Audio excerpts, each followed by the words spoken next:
নষ্ট হইও না বাপ। ইসলামের জন্য লড়বে কে বাপ? মুরব্বীরা তো চলে যাবে বাপ।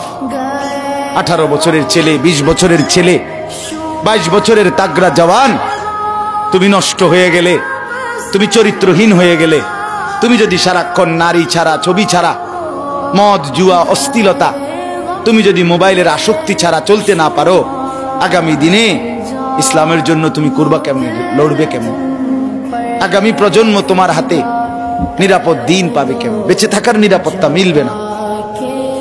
বেঁচে থাকা 53 বছর বাংলাদেশের বয়স, 53 বছরের সমাজে বেনামাজির সংখ্যা যদি এত বেশি হয়, 53 বছরের ভিতরে মোবাইলে আসক্ত যুবকের সংখ্যা যদি এত বেশি হয়, 53 বছরের ভিতরে বেপর্দা নারীর পরিমাণ যদি এত বেশি হয়, এত মসজিদ মাদ্রাসা চারদিকে থাকার পরেও যদি এই মসজিদ মাদ্রাসা ষড়যন্ত্রের কারণে কমে যায়,